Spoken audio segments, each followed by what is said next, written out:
Hogstye.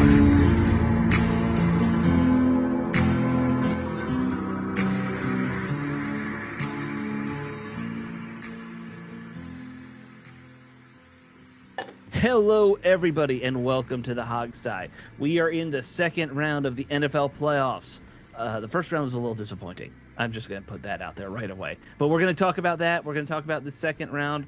We got to talk about Sam Howell. We got to talk about offensive coordinators. We got to talk about new owners. We got a lot to talk about, guys. Welcome to the show. It's Alex. It's Dave. It's Steve. Guys, I hope you're doing well. We got so much to talk about. Why don't we just dive right into these There's playoffs? no pre-show banter, Alex? Okay, Steve, you Come want pre-show on, man. banter? I'll give you pre-show banter. Well, let's start with Steve's Movie Corner. I want you to give me a quick critique of all the different versions of A Star is Born and which one's your favorite. I've only seen one of them. I'm assuming it's the 70s latest one. No, I you saw the latest current one. Yeah, I saw the The latest Gaga one. one. Yeah, because the other which one is- had some actor or actress in it that I refused to watch, and I can't remember who it was. Well, it's Barbara Streisand There and you Chris go. Christopherson. That's Bingo. the famous one. Barbara from the Streisand. 70s. I refuse to watch Barbara Streisand. There's four. I know there are. Yeah, I'm telling you, I haven't seen any of them. I saw the Bradley Cooper, Lady Gaga one, which was a really good movie. It's got great music. Really does. It was just a well done movie. Yeah. Great. You know, it has an like interesting the 1930s one. look at the trappings of fame and, what happens to these artists.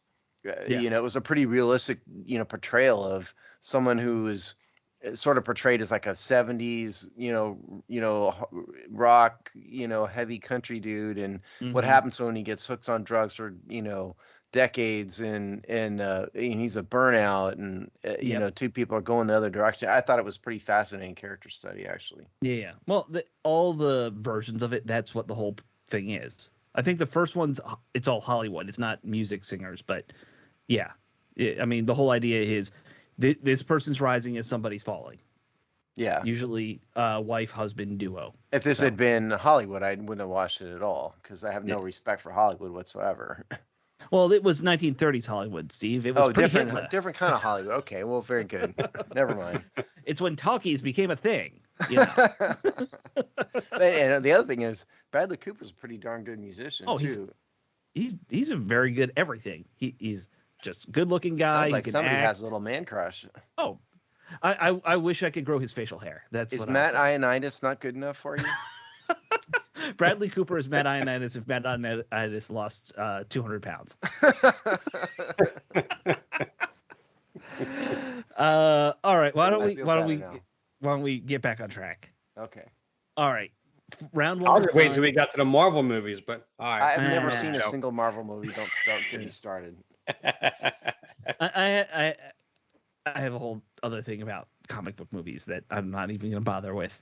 They should. I work with a very nerdy guy, and all we do is yell about comic book movies now. It actually makes work a lot better. Always nice to have a nerdy person around the office. Yeah, I got a handful of them myself. Is that a shock? You work with IT guys, Alex? Aren't they all nerds? I work with AV guys. AV guys are much dumber than IT guys. Thank you. the dumber version of IT people. Good. Oh yeah. We're the dumber version of IT, but we have better toys, and people like us. No one likes IT guys. My IT guy just goes around and flirts with all the women in the building all day long. That's what he does. Yeah. See, I don't need to do that. The women come to me to get AV done. He learns like some of them are smart enough to just throw him out of their office, but others will just let him talk forever. Yeah. I know that guy. I know that guy. Dave, what about you? Do you work with AV or IT or what do you got? Well, actually, it's funny you say that because we had a software issue with a platform that we use for our jobs of work and everything, and it decided to completely take a dump on me and a handful of other guys. I couldn't do anything with it for pretty much majority of the whole day. They came and wiped out my entire laptop, had to restore everything and so forth. And then I have a guy in the ship, in the aircraft that we deal with. He walks out, didn't call IT for nothing, and walks over and say, "Oh, by the way, all the headache you went through, didn't need to because everything came back up just fine, and mine's working beautifully." And I had to wait a whole nother day for my laptop to get fully restored again. So that was nice. Oh, that's nice. Someone stole my laptop charger. I've been waiting 5 days for IT to replace it. Aren't you But the good like thing, in the world? Can't you dig up a charger somewhere, Alex? Oh, I have 6, but it's the principle of the thing.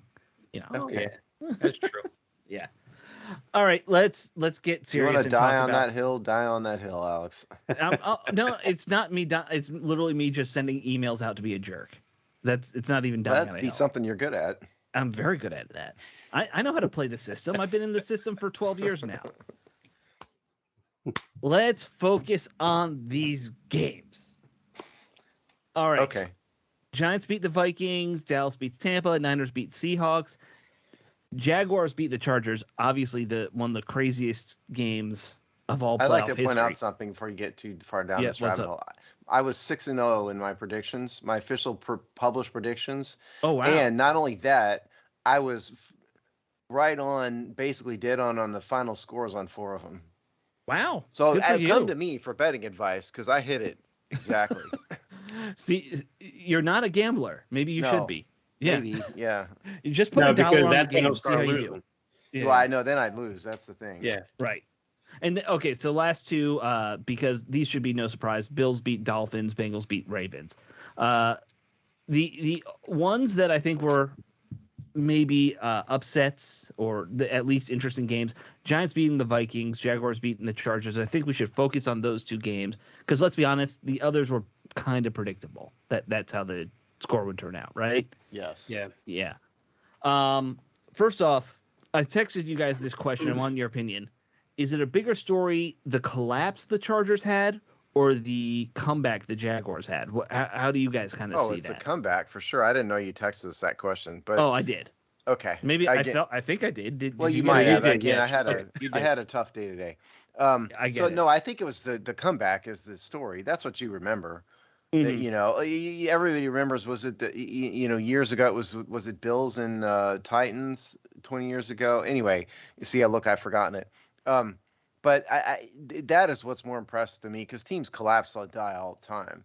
What's more impressive to me is that in a key situation, you had Trevor Lawrence did not look good in the first half. He looked awful. No. Yeah, he did. Every pass was a pick, I think. It was terrible, but they got it together somehow and pulled it out and saved my undefeated, predictions, which is really what matters. Of course, that is the most important thing for you. It's all about myself. What about you, Dave? I have to go with the comeback. I was just impressed. Trevor Lawrence's first playoff game, and he goes in there, has that first half that was just absolutely god awful, 4 picks, and one of them wound up being a tip ball. But I mean, the guy's like 6'6", and he actually banged it off the defensive lineman's helmet. Wasn't like he even tipped it. Yeah.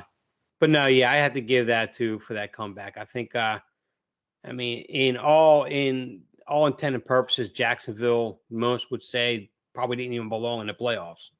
You know, and I mean, you look at the division, they just kind of just backed their way into it, but they showed up. But on top of that, the Chargers were just the Chargers, man. How many times do we see the Chargers just implode in big games? And it's just I think last year they had to win like one of their final 2 games, and I think they lost the last 2 or something just to make the playoffs. And one was against I think it was it wasn't Jacksonville. It was somebody in the AFC where they were one of the worst teams in the league or something like that. They just implode every year. I think the Jaguars are a good example of what can happen when you replace stupidity with sanity.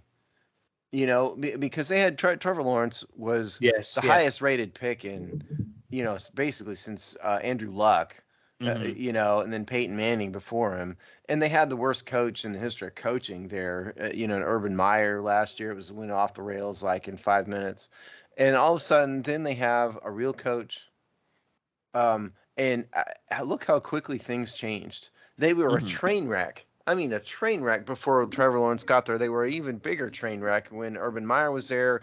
I mean, it wasn't even about coaching. It was everything went wrong under the sun. And all of a sudden, there's sanity and a little bit of talent And are they going to win the Super Bowl? No, they're not. No. But they're probably going to get blown out this week. Probably but, so. But they're on an upswing. They have a quarterback of the future. They have stability, and they have some talent in their building. And that is what is supposed to happen when you have a team like Washington, who's constantly a train wreck. That you're prevented from doing that. But this just goes to show what happens when you have a little sanity. And the owner, who's a bit of a nut himself, found a decent coach. You're talking about the Jaguars owner, of course. Yeah, I am talking about the. Yes. Well, just to be clear, Washington's owner is a major nut. Yes. Shad Khan's just a little bit of a nut. He's just got a funny mustache. That's all. Exactly. That's the level of his nuttiness. Yeah, right. And so that's just, again, it's a vivid example of insane chaos versus stability. And this is what can happen. All of a sudden, you're a pretty decent team and you have a quarterback on the upswing. Mm-hmm. Meanwhile, as a reaction to the game, the Chargers fired at least their offensive coordinator and a bunch of other coaches, I think, right? They fired a couple guys. I hadn't seen that. Yeah. Lombardi was their OC, and they fired him. I don't know. My opinion is your offense isn't who, let you get blown out in a second half like that. Not, okay, they only put up, 3 points in the second half? You put up 30 points. It's not your offense's problem, man. I know the head coach is a defensive guy, so they probably weren't going to fire him, but still, that seems like a sacrificial lamb situation. Yeah, but you almost think that that's a fireable offense for Staley for the way that they lost that game still?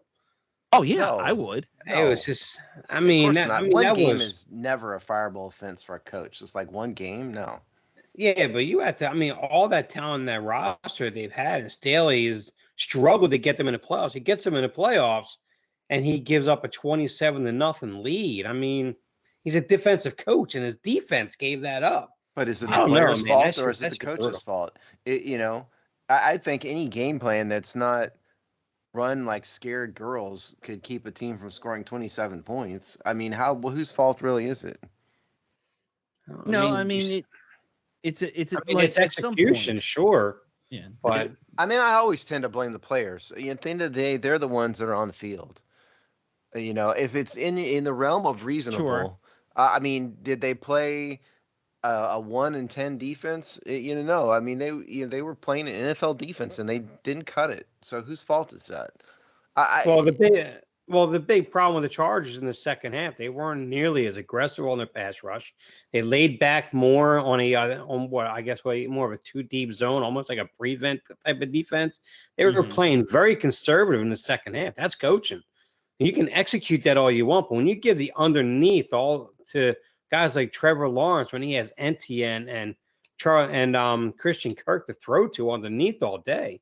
That's going to put that defense back on the heels. And when you're getting long drives that way, when you're allowing them the quick dink and dunk passes, that's going to open up something over top every now and then. It's just, I get the players had a job to do, but when you're sitting back and playing conservative, completely opposite what you did in the first half. I'm not saying it's a proudest moment. I'm just saying, is there a coach that deserves to be fired off of one half? No, but they fired their offensive coordinator off of it, basically. I know. Yeah. And the thing about the Chargers is, if you look at their talent, they have probably more talent on defense than on offense. They have 4 or 5 really good, probably Pro Bowl caliber players, or guys who should at least be. Well, they do. Now, I will add though, Bosa was it? It's not Nick Bosa. Yeah, it's not Joey Bosa. Yeah. I'd have to say that he is definitely the I don't want the Bosas. The lesser of the Bosa in terms of mentality, man. Because when things don't go his way, it's like seeing my daughter run through her room, pouting like crazy, and it's like, come on, man! You're slamming your helmet in the field of play, and you give them 15 more yards. He did act like a giant baby on that play, I gotta say. Oh, it was horrible, man. And he's got so much talent. The guy is, but it's just when he gets in those phases, man, it's just he's kind of the younger, dumber brother, isn't he? Yeah. Well, he's the Daniel Baldwin of the Bozas. Yeah, kind of. That's a decent. Yeah, that is a decent analogy. I was trying to think of a good one. We need more Bozas in the NFL so we can like properly do like a line chart of Baldwin to Boza ratios. It's 7 degrees of separation from Daniel Baldwin. Yeah, exactly. But I think Justin Herbert's probably the best or second best of these young quarterbacks that have come in the NFL in the past 3 or 4 years. He's a very talented young quarterback for sure. Yeah. It doesn't help him that he's stuck in a division with a lot of talent. You know, let's be honest, the AFC West might be the best. So yeah. All right, let's move on though. Giants Vikings. It all comes down to that Kirk. Oh, you and I both did on that one. Yeah, we did. Yeah. I just look. Here's the thing. The Giants. This is once again stability and decent coaching. Mm-hmm. Combined with players who are starting to pull together can go far because they clearly believe in their coach. Yeah. Right. But more importantly, the organization stood behind Daniel Jones in times when many other teams, including our beloved Redskins, would not and did not. Would have jumped ship. Yes. Would have jumped ship in year one. Daniel Jones would have been benched in about week 10. Mm-hmm. The Giants stuck with him for years when everybody said the guy was a bust and all of that. All of a sudden, he was probably the single biggest factor behind the win. Yeah. And you throw that in with a coach who knows how to motivate people, and all of a sudden you have a good team. Do they have the most talent in the world? No. Are they going to win the Super Bowl? Probably not, but I would give them a legitimate shot. They're at least in the game. They could beat Philadelphia. Yeah, they have a good running back, and they have a quarterback who can at least be effective. Right. Like that. You need at least one of your backfield guys to be a stud, right? Like I'm old school in that I don't need a superstar quarterback if I have a star running back. I don't think that's too far outside of the realm of a reasonable opinion. Most people would believe that, Alex. I do. Exactly. Right. But I think in these days everyone's like you need a star quarterback all the time. That's all. Yeah, I agree with you totally. Yeah. Well, I have a certain interesting perspective because I work with a diehard Bills fan and a diehard Giants fan where I'm at, and they are both from the areas too. So yes, they're not frauds, but when I was talking to this one Giant fan, he was talking about how when he was watching this game, he noticed that Dabo there were plays that he didn't see all year. Especially certain design run schemes with Daniel Jones and certain bootleg plays that they had and so forth that they just didn't run all year. And the one thing that the Bills fans said was, well, that's the one thing Dabo does. He doesn't open up his playbook until late in the year. He gives this tape on everybody. That's what made Josh Allen so effective in Buffalo. Because he's not a great passer. No, he's not. But with what Dabo did going through the course of the year as he got into the playbook or in towards the playoffs, the playbook opens a little more. And then more is introduced. So now it's like whatever tape you're looking at from the regular season, you can almost just throw it out the door because it almost doesn't even matter. The play calling, the design, the schemes. I haven't watched enough of the Giants to even be able to confirm all of that, and also the Bills and that nature. But just by off of what those two have said, I think the Eagles are going to be in for a handful. I think the Eagles probably still pull out a win, but they think they're going to just run roughshod on the Giants. I don't think that's going to happen. Yeah, no, I agree. That's not going to happen. And in terms of Minnesota, we all knew eventually Kirky Poo was going to come to an end. Yeah. He's just not the type that's going to roll through and pull out, 4 performances to get to the Super Bowl. That's just not going to happen. And Minnesota have been questionable all year. We talked, I think, Dave, you brought it up last week with the point differential, for Minnesota. It's crazy for a team that was 12-4. Not 12-4, 12-5, whatever they were. So I was not surprised at all that the Giants went. That I was fairly confident in my prediction on that one, and so were you, Dave. But Kirk is so process oriented, though. Yeah, it's all about his process. I never understood that line. I worked my process, so that came out badly. Yeah, 4th and 8, last play of the season. I had to sit there and stick to the process in my mind. So a 2-yard, 3-yard out with the best throw to make. Even though instead of going, you know what, last play of the year, Justin Jefferson, one of the best 50-50 guys in the league, I'm throwing it to you. Yeah. I mean, come on, man. Part of your process was that you tell Justin Jefferson, if nothing's there, I'm just chucking it up to you. So you're like my last and final hope. So if it's more than 3 seconds and I'm holding the ball, I'm throwing it to you. Go get it. You better go get it. Yeah, it's one of the. It's something he read in a self-help book, the process thing. I guarantee you that. He read in like the seven habits for teens or whatever it was, that, and he's 7 habits for highly successful people. Well, I'm saying he read it in middle school, so it's the one for teens, Do you guys want to talk about any of these other games in particular? We can't go through real them all. Quick. I'll just say that. Can we all agree that Tom Brady's washed up and needs to retire? Yes. Yes, and can I also add, stop Washington fans wanting him to come here for 1 year. Is there one single Washington fan? Oh, there's been a couple. Yeah, there's a thing. To do what? Yeah. Exactly. Yeah. To come here for 1 year with this receiving core, and I was like, oh yeah, because Mike Evans and Chris Godwin are garbage receivers. Right. Come on, man, stop it. He's done. That's crazy. You know what it is? It's get help. Seek help. Yeah. Yes. One, they need help, but the only logic to it is, well, he's only going to be here for 1 year, and so we'll, run, and then it's perfect. They both can leave here together at the same time next year. I don't even want to dig that. We'll get to that later. I didn't even want to dignify that response, but I was glad to see Tommy go down in flames. I really was. That was it was satisfying to me. See, I can't. It's the Cowboys. I'd rather have seen the Cowboys. I don't hate the Cowboys as much as I used to. I really don't, because I don't have a team to. Yeah, really... but you still have Redskins in your blood. You should still hate them. I do, but see, I'm also looking forward. Here's the thing.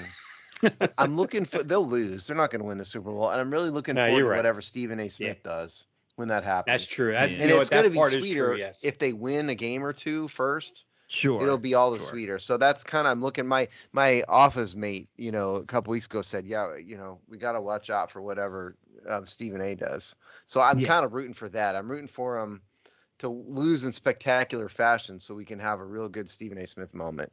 But you want to make sure you lure out all the cockroaches first, and then exactly. You watch their faces. Don't get me wrong. I'm not rooting for Dallas to win, but I'm glad to see little Tommy go down because he deserves it. Fair enough. And God, I hope he isn't the quarterback here next year. I'm with you there. All right, let's jump to the next round and just talk about these games real quick. You got Jaguars at the Chiefs. I didn't write down the times. I got them all. Yeah, I got it all. So 4:30. Yeah, Jaguars Chiefs are 4:30. New York Giants at Philadelphia Eagles 8:15. Those are the Saturday games. Then Sunday is 3:00 is Bengals Bills, and then 6:30 is Cowboys 49ers. I find it interesting that the two number 1 seed teams are playing on Saturday, and they didn't split those or put them both on Sunday. To me, you would have split those up. But that's a minor programming discussion. Well, I mean, you can't put the Cowboys on Saturday because they played on Monday. No, that I understand. Yeah. Yeah. I mean, all right. Well, let's start with the AFC stuff. Chiefs are gonna mop the floor with the Jaguars, right? Like, it was a nice thing for the Jaguars that first week, but they had a nice run. It's over. Yeah. I can see it close in about the first 5 minutes of the game. First drive. How can it not be close in the first 5 minutes of the game? Maybe there's a 3 and out for Jacksonville's favor to start and makes a game of it that way. There you go. Yeah. All right. Bills and Bengals. I just wanted to get rid of the AFC because we're NFC guys, right? We're all NFC people. Bills and Bengals will be interesting, right? Because they've met each other. Did they meet last year in the playoffs? Is that right? Am I remembering that correctly? I don't know. Because when the Bills had that and when they gave Mahomes like 30 seconds on the clock, Mahomes still drove downfield and that's right. Did what Mahomes does and won the game. Yeah. So the fun part about the AFC, really, you have 4 really good young quarterbacks right now in the AFC, and they're all going to be in this round. Yeah. So that's what the NFL wants. In terms of this game, yeah, I think the Bills are a bit of a team of destiny this year. And I also think DeMar Hamlin may be at this game, and that's going to be because it's he's another week removed. Even if he's in a suite or something, I bet you'll be. And if that is the case, it'll be a really emotional day for the Bills.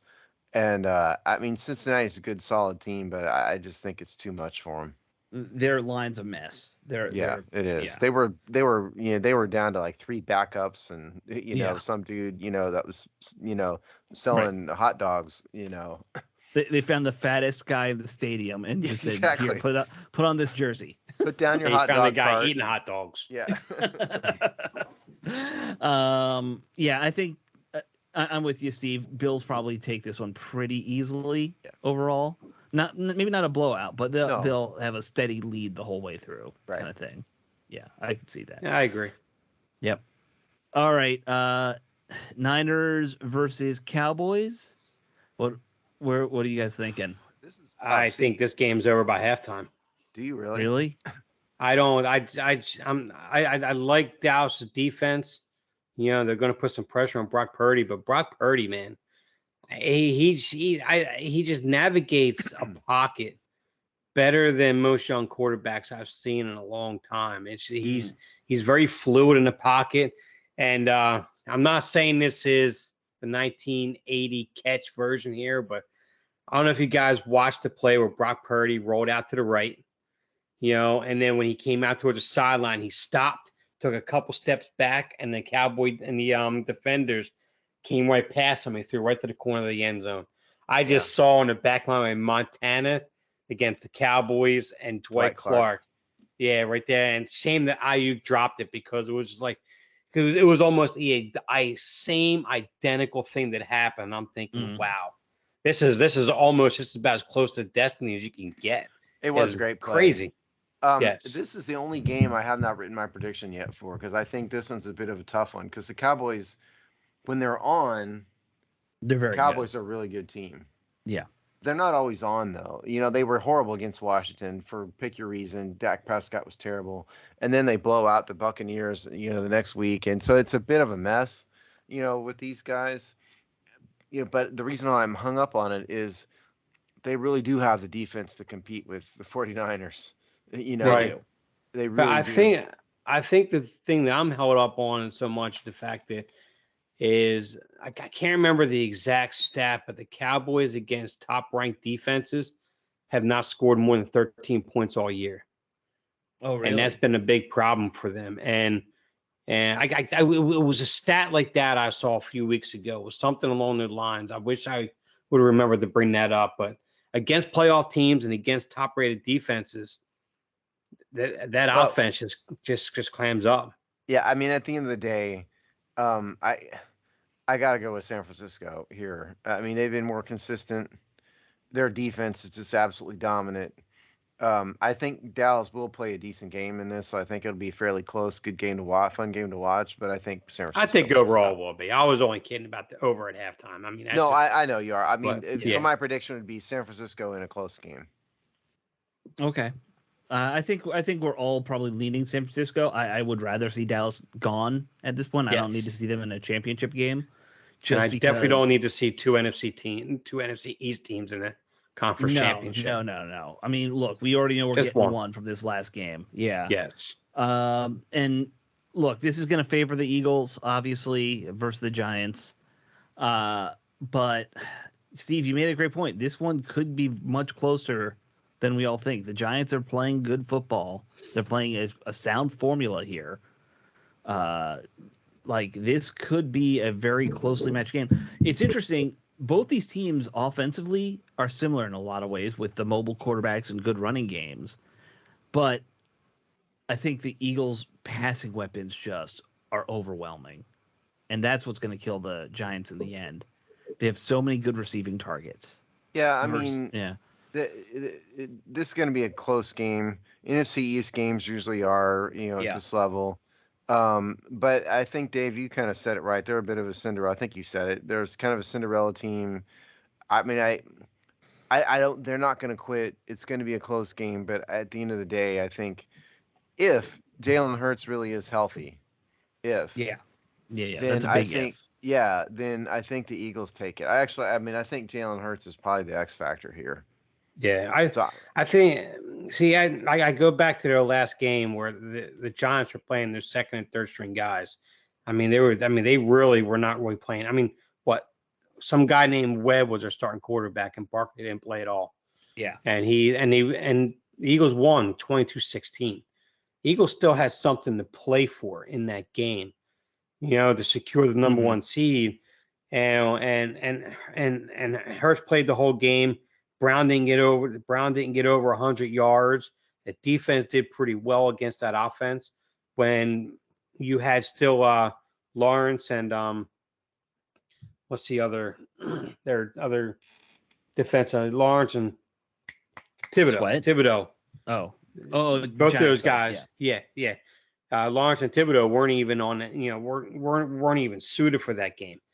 I think the Eagles got to be very, very careful in this game because the Giants are primed to take this game away from them.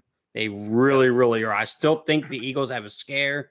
I think they barely win this game, only to lose to San Francisco in the next round. But even though the Eagles were my pick for the Super Bowl, but the Niners just playing too good ball. Yeah, I think right this now. game's a squeaker. Yes. Yeah. It'll probably be the best game of the week in my opinion. The other ones you can kind of see how they go. That one could be a real toss up. Yeah. All right. Why don't we move on? We did a half hour of not talking about the football team here in DC, which is really good for us. Story of the week for Washington, of course, is they have begun their offensive coordinator search. And the interesting story that came out with their OC search, they've been telling offensive coordinator candidates supposedly that they're going into this season thinking Sam Howell's going to be their guy. And he's going to be QB1 going in as of right now. There is that kind of caveat when you read the fine print on a lot of the stories about that whole story, that it was like, for now, Sam Howell's the guy. What does for now mean? Does that mean this week? Does that mean once the free agency season starts up, he's suddenly not the guy? What's the timeline here, of course, for Sam Howell being the guy? Are people stupid enough to really believe this story? That's just crazy. Think about it. This is Ron Rivera is going to take a 5th-round draft choice rookie, and in January, before the season is even over, right, tell his new offensive coordinator candidates that guy is going to start. That is crazy. I mean, and that's just not to say that they're not going to give him a chance to start and all of that, but on the basis of one game, when, by the way, statistically he was mediocre at best. Yeah. And he's gonna. That's the starter, and you're telling him. I don't buy that for a minute. I think that's just insanity. I mean, look, I don't disagree that it's insane. I think the real thing that should be, talked about with any of these candidates, and I'll list some of the candidates soon, is the candidates themselves. They're your offensive coordinator. Ron's not an offensive coach. He should have very little say, in my opinion, about who these guys pick as their QB, because they got to get a guy who runs the system the way they want to run it. If we're getting a new OC, we could be talking a new terminology, it's a whole new system for Sam Howell. So if Pat Shurmur's one of the names, if Pat Shurmur comes along and says, well, I want to bring in, a quarterback I worked with. I'm going to use Rippon, since he was with the Broncos with Shurmur. I want to bring him in because he knows the system. All right, I could actually understand the argument that Pat Shurmur would be making there. You know what I mean? That's how Taylor Heineke ended up in Washington. Exactly. Yeah. And by the way, if that happened, who in our weird little fan base wouldn't be a little bit happy to see a Rippon playing for Washington again? Oh, I know. I mean, yeah, that's pretty cool. Yeah, you gotta say. Yeah. Yeah. Well, I'm going to just take the perspective that he will be QB1, because I agree with you, Steve. I think it's ridiculous to have him labeled as QB1. I think the ultimate plan is to get either re-sign Heineke or bring in someone like a Teddy Bridgewater that's going to put pressure on him. Carr, maybe Maybe now, well, they have to trade for that. I don't know if they're going to want to trade for him or that, but that's possible. But the price is going to be pretty steep, I imagine, for Carr. Yeah, it's going to be real so steep for that. But as far as Sam Howell, what he offers to the team, I know a lot of people talk about with his differences between the 2020, 2021 college seasons, and I go more in depth with it in an article that'll be out probably tomorrow, I would guess. It'll be out Thursday. Okay. Yes. But in terms of, so yes, when he transitioned from one year to the next, he lost a lot of NFL caliber talent that are still in the NFL today. And on the most part, they're all competing at a pretty decent to high level. There was a lot of talent he lost in that roster in that year that he had a very, very good year. The year after that, the only one you have is Josh Downs, he's probably going to wind up being one of the top 3 receivers picked in this draft coming up. And he had over 100 receptions, but wasn't as explosive as De'Ami Brown. And then you look at the running back that he had, Ty Chandler. I mean, he's a special teams guy, and that's about it for Minnesota right now. So it's like, and he was the second leading rusher on that team that year. I think, but there was a lot of inconsistencies in his game that year. He went from one game throwing multiple interceptions, and then he went on a streak of having a completion percentage around 70%, and then all of a sudden he's jumping as low as 53% and as high as 66% for the rest of the 8 games. And he was just all over the place. Yeah. And I think what that kind of tells you with him, I know you can say, I know every quarterback needs to have talent around them, all that and so forth. But I think what that tells you is, one, I don't think he's that elite franchise quarterback to where he could put the offense on his back and boom, he's got to have people around him. And when he had that around him, he was successful. And when he didn't, it's not that he was terrible. He was just highly inconsistent. So you can argue going into this year in terms of having Dotson and McLaurin. They're a pair of really, really good receivers. Dotson another year, having a full year under his belt, and then they have a full offseason to work with. You could say he has a pair of receivers that's going to be definitely NFL caliber receivers. Are very, very good starting receivers. The problem is what's he going to have in the run game? He has Brian Johnson, who's not a pass catching back. Michael Carter and Javonte Williams are pass catching backs. Brian Johnson? Oh, okay. You said Brian. You meant Brian Robinson? Yeah. Yes, Brian Robinson. Thank you. No, thank you for the correction. But so is Gibson going to be imitation here? So is Gibson going to be that guy? Is he going? I have no idea. I mean, he can be. He should be. And then you have the tight end. We need a viable pass catching tight end. But then the root of everything is that offensive line. The offensive line's got to get fixed because he is mobile enough in the pocket. He can navigate the pocket. We saw a little bit of that against Dallas. But one of the things on a scouting report is from when he came out is that he's a guy that will take bad sacks because he likes to try to push the ball downfield. And if that reminds you of anybody who we had to deal with this year, that was Carson Wentz. Carson Wentz was the same way. So if they don't get that offensive line fixed, we're going to see a lot of bad decisions like that. So that's my article goes more into all that. But I think ultimately, if they go that route and they want to commit to that route, at least fix the roster, get the roster set. So if Sam Howell blows up in your face, your roster, hopefully, possibly not because of Ron Rivera. I haven't been totally confident with him and making the picks and everything. But if your roster's fixed, you're ready to go in the 2024 draft and drop a premier talent on that roster for it. Yeah. There's supposedly going to be some good quarterbacks coming out in a year more than this season. Yeah. I don't know. I think Ron Rivera would be insane for doing this. I can't see an NFL coach heading into his 4th season saying, okay, we're going to head into the year with our 5th round pick and a dude who was living on his sister's couch three years ago. There's our quarterback room. And I talked about that too, and I agree with you 100% on that. Yeah, that's crazy. It just sounds insane because it is insane, and he deserved to get fired for that. And look, I mean, the fans, you guys out there love Sam Howell. I get it. It's the nature of being a fan. It's fun to watch him. New toy, to play with. All of that. I get it. But I just think people have to in their defense too. Yeah, I mean, but I think you have to inject a little reality into this. Oh, of course, of course. Yeah, he was a 5th rounder for a reason. I did send out my tweet of the week. Actually, it's been my tweet of about 2 weeks. I haven't sent one in a while. Oh, I saw that about Lamar Jackson. Because the reason why is I opened it up to, I think, advertise a column, and right in the front of the page was somebody had superimposed Lamar Jackson's head in a Washington uniform. Yeah. And I just think, I mean, have you guys not paid attention for the past 20 years? Clearly not. Also, looking at these coaching candidates that we're talking about, are any of them known to have worked with they're going to totally screw it up. Quarterback system? No. Yeah. So just by the way, to list the coaches that they've interviewed or are planning on interview, Pat Shurmur, who I already mentioned, he was the offensive coordinator for Denver. He's been a head coach, not a good head coach.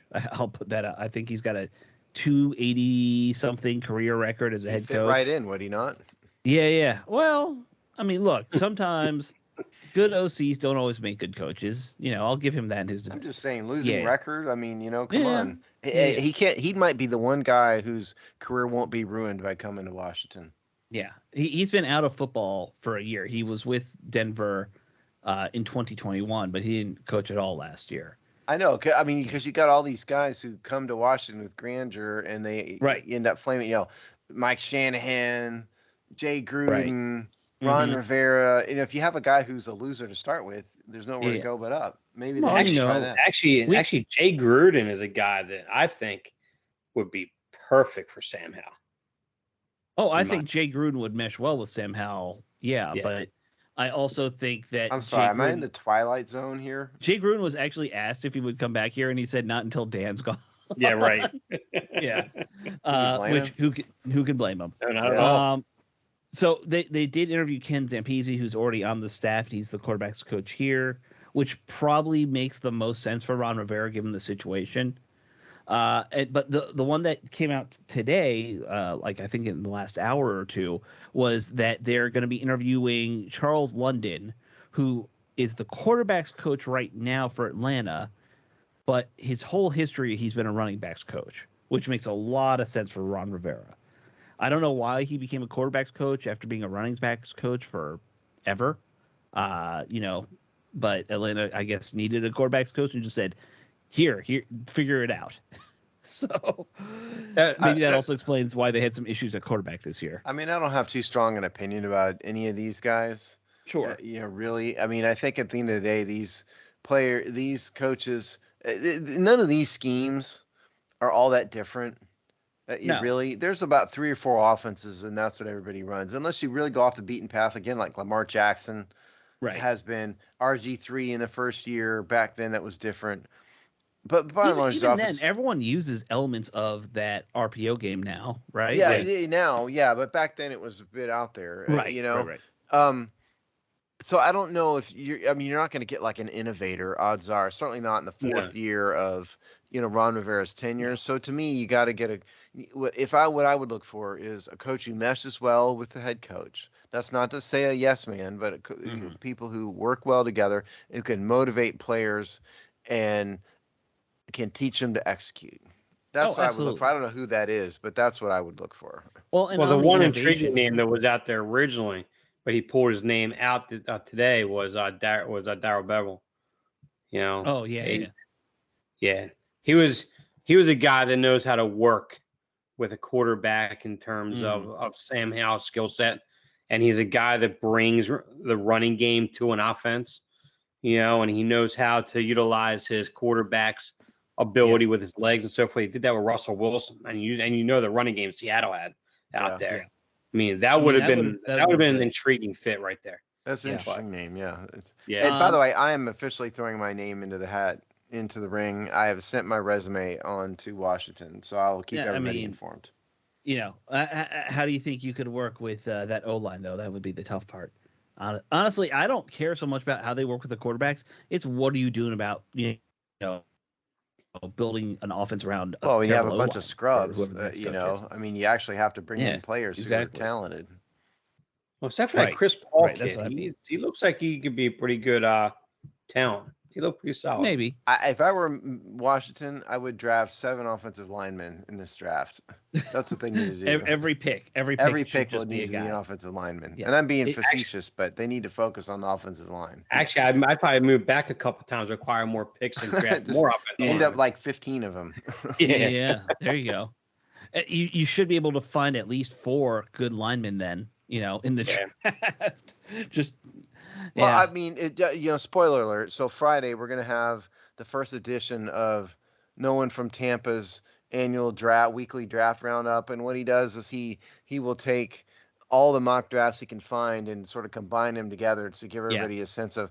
And I don't want to ruin his column, but suffice it to say, I did not agree with where it fell out, and what I would do with Washington was, I would focus on O-line at the top of the draft. Well, look, this year the mock drafts that he's always looking at, they're going to be doing off the wall nonsense because they're early too. Like the good ones haven't really started.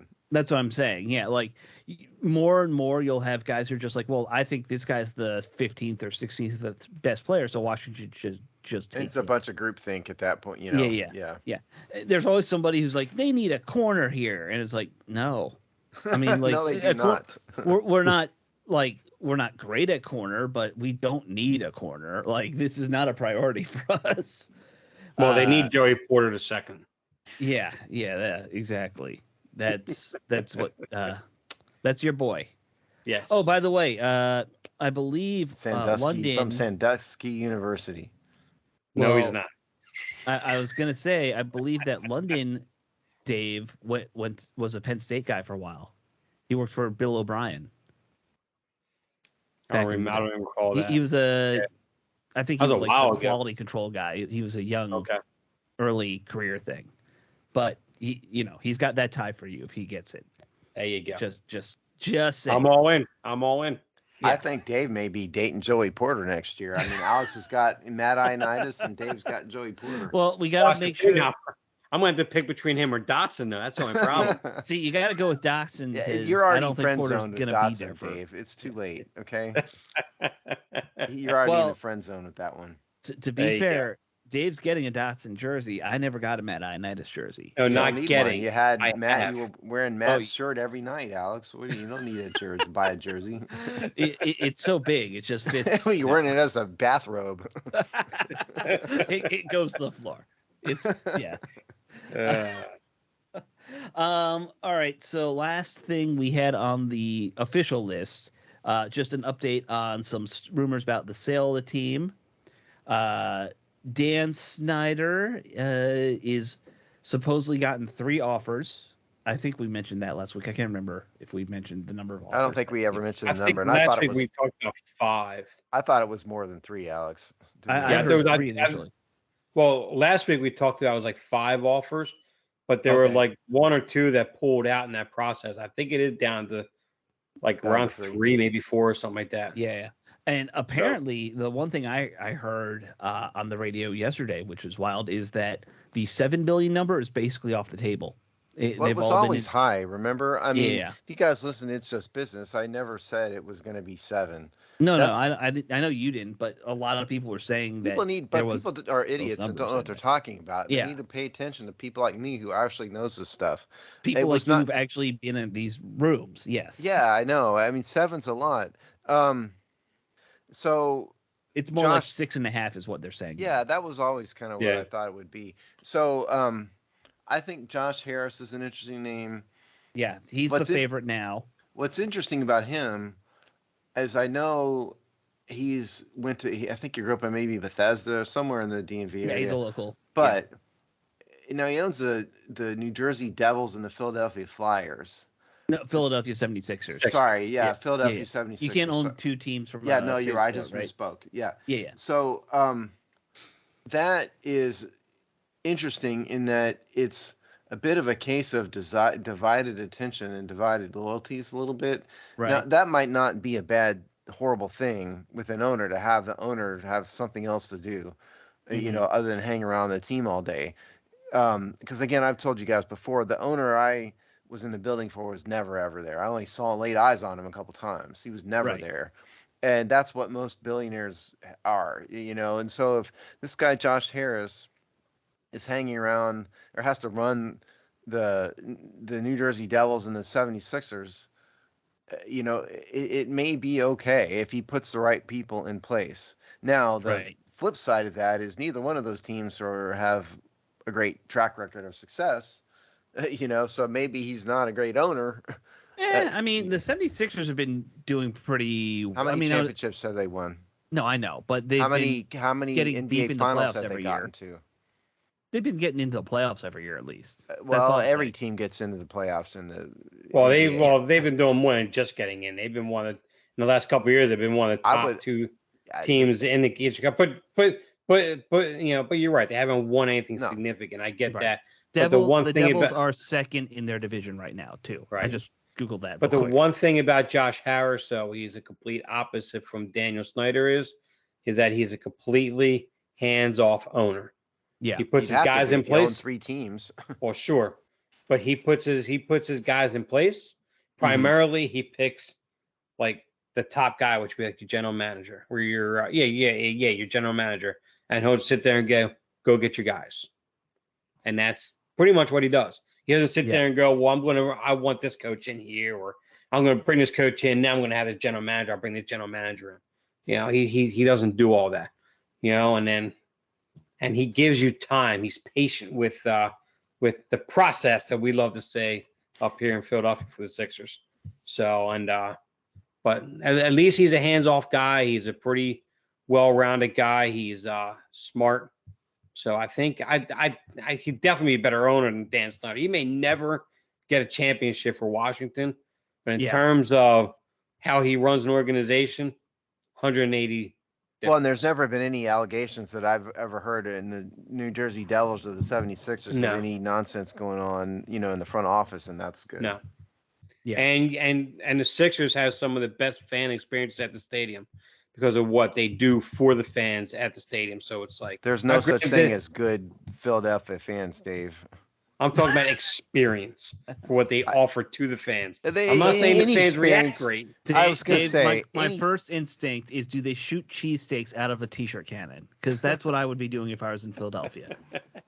Because they tried that one year, it got a little messy. Fans from the city of hate are going to do awful things no matter what you do. So it's a lose-lose proposition. That's why I'm shooting a cannon at them, Steve. But you're shooting cheesesteaks at them, though. They'd eat those. They just open their mouths and let it go right in. And most of them are 500 pounds, so and what's another cheesesteak? It is one of America's fattest cities. Yes, it is. I've gotten asked why I don't defend Philadelphia a little more often. I said because it's not worth my time. Because I'm right. I mean, I do have a love for Philly just because of my college days. There's one good thing in the city of Philadelphia, other than Dave. Okay, thank you. There's the Liberty Bell. Beyond that, I can do without in Constitution Hall. That little area. Beyond that, the rest of it can go get dumped in the Atlantic Ocean, and we'd be better off. My year I was a tour guide down there. Awful. I could tell. I'll tell about that off air. That was just fair a enough. Fun college job. So who else is on the? All right. So Todd Bowley's out too. He was another DC guy who was supposedly interested. He is a minority owner in the Lakers. The female. The Dodgers. It's the Dodgers, Lakers, and the female WNBA LA team. Sparks, I believe it is. Yeah, the Sparks. So he supposedly is out because I guess it's too much money, and he just bought Chelsea, the football club in England, or soccer club for no. I think he spent $5 billion on that, so I don't know if he has the cash. So it sounds like Harris is number one, and apparently Bezos didn't make an offer in the first round, is what they're saying. Well, okay, so let's talk about Jeff Bezos because I have a lot to say about him.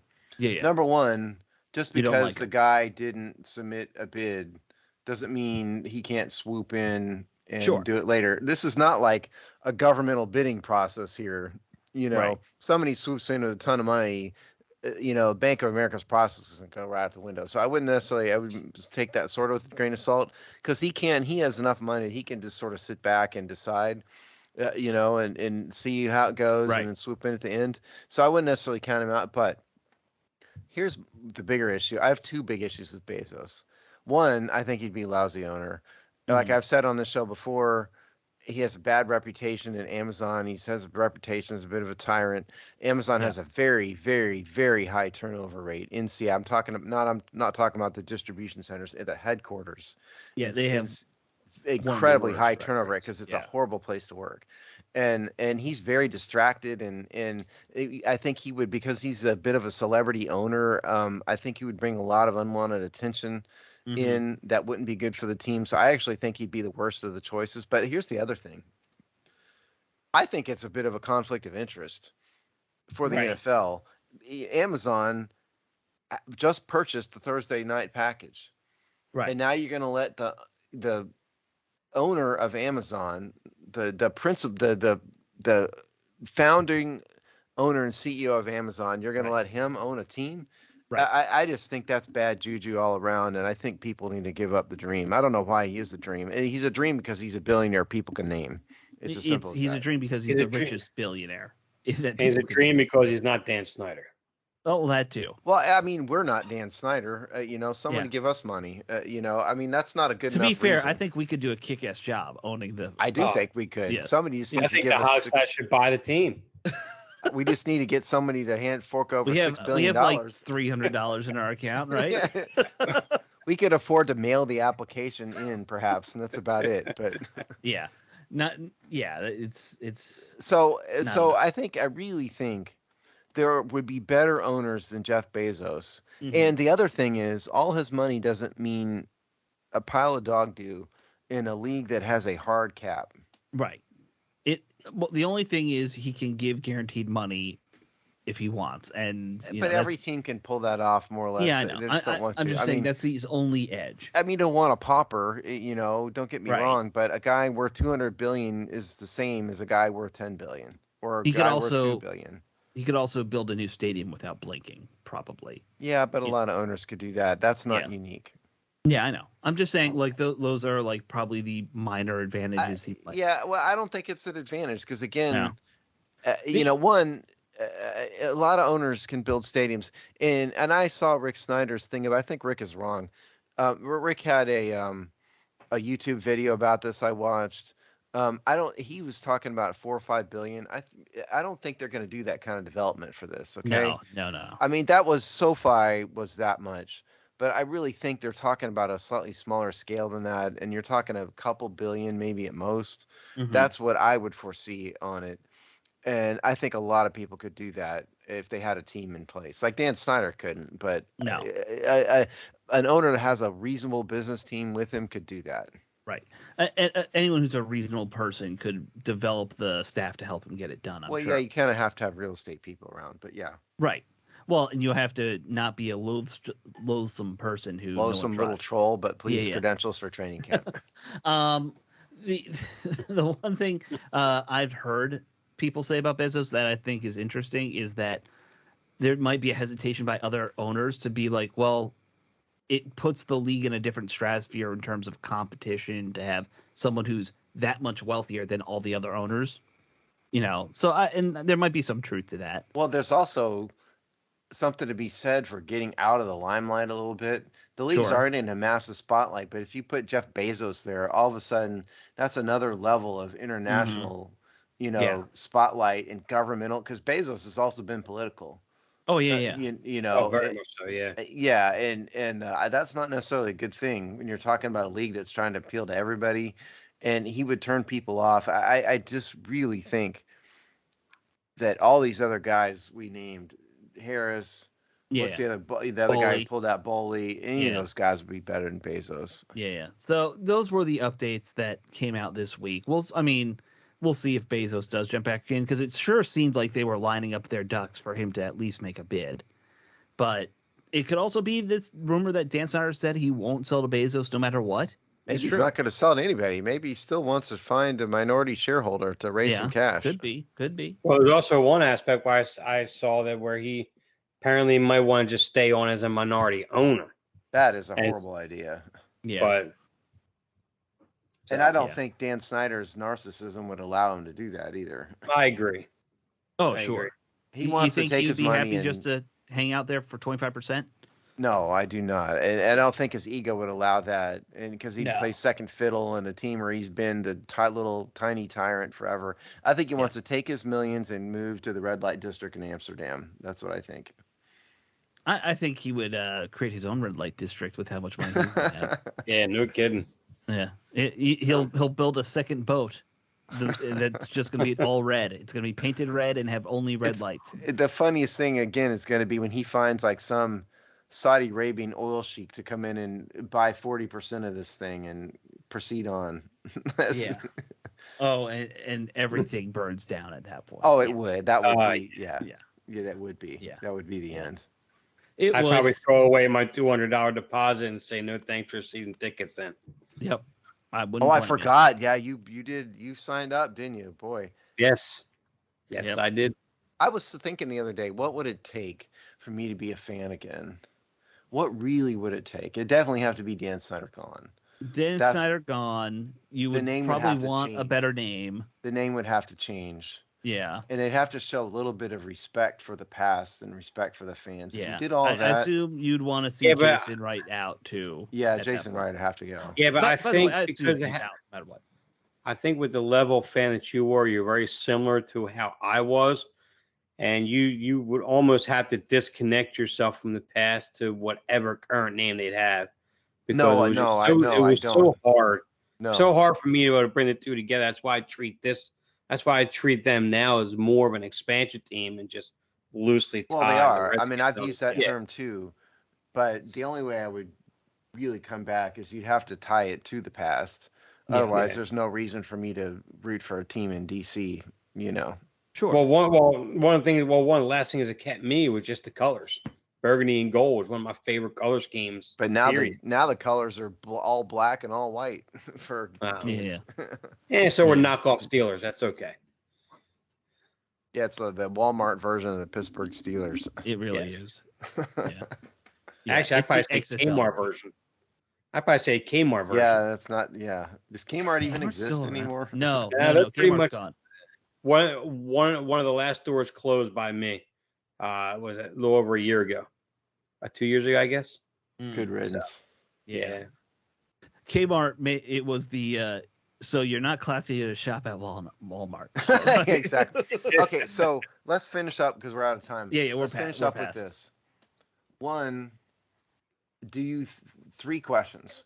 One, do you think Dan Snyder really will sell, or will he just sell a minority share? Yes. Two, if so, when does he sell? And three, who will it be?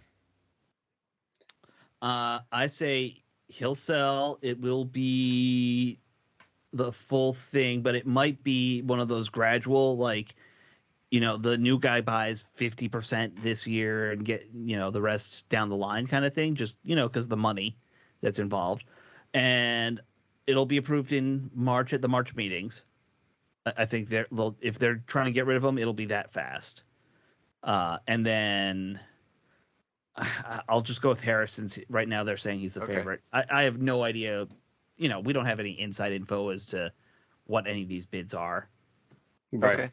Dave? I think yes. And I saw, what you just spoke about purchasing like 51% and then gradually getting more. I saw someone else post something like that. I don't know if you put that on Twitter or not, something like that. I did not. No, because I know someone mentioned something to that, which is interesting. It's been done by a lot of teams. Chris and I talked about this, and It's Just Business. In today's show that was released. Okay, yeah, you did for the Nationals. That. Yeah. All right. So, but yeah, I think he sells. I think they I think they do it as fast as they can by the March ownership, and I haven't heard much about it. Was it Byron Allen? His name, right? The other. Yeah. He was an early name. Yeah, we haven't heard much from him. I haven't heard much from him. I think he still kind of looks. I think he was still looking for a minority partner to come in with him because it's only worth I think it was like $2.5 billion, $3 billion or something like that. Yeah, I mean, people don't pay cash for these things. No, I get that, but still. Yeah. But sure. But I think he was still looking for someone to partner with on that. From the last report I saw. Steve, I had read somewhere they have to have cash for what, a third up front or something Yeah, like so that? the NFL does have rules that they frequently waive, though. Oh, There okay. there are maximum limits to what you can finance, and the reason is they don't want like Chase Bank to swoop in and foreclose out on a team. Right. That's why they want to have it at a level where they can come in, and if disaster strikes, the NFL can just pay it, and get them off their back. Yeah. The cash or assets that's considered for that one initial amount they would need. Is it total asset? Is it total asset value or cash? No, well, they can't finance up more than a certain percentage. Right. Now they let Dan Snyder go over it when he bought out his minority partners a year ago. They didn't have to let him do that. Right. So for me, Alex kind of said no. That you said it'd be a somebody buying a minority share and increasing it to a majority share later. That's what you said, right? I was saying probably. I wouldn't be surprised if that's what happens. Yeah. I think, for my prediction, in spite of what I've been saying, I think the fat lady's kind of sung from this, and I think the NFL really wants him out, and I think he's going to go. Mm-hmm. And so I do think he's going to sell the whole thing at this point. I think it will be sooner rather than later. Like whoever said the March meetings, I think the March meetings are end of March. Alex did not just I think that's when. And the Who, I was actually going to say Byron Allen out of thin air, because I really think the NFL. I don't agree with this line of thinking at all. I don't live like this or practice like this, or work like this. But the NFL doesn't care who; they just want a minority. Sure. And so they're going to. At least with Byron Allen, because he had a minority ownership on another team, right? Yeah, so he's one of the guys they've been trying to beg him to be an owner for years. And I'll give you a backup.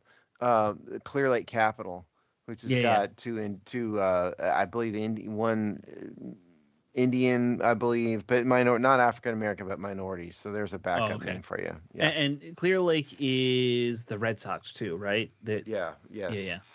So there it is. Yeah. All right. There we go, guys. And we will talk to you all next week as we get ready for the championship games of the conference championship games, not the Super Bowl. And so we'll see you all then. Yep. Oh, and check out Steve's column if you want to know about Deron Payne's salary. We'll talk about that next week. We'll talk about that next week. All right. Bye, guys. Later.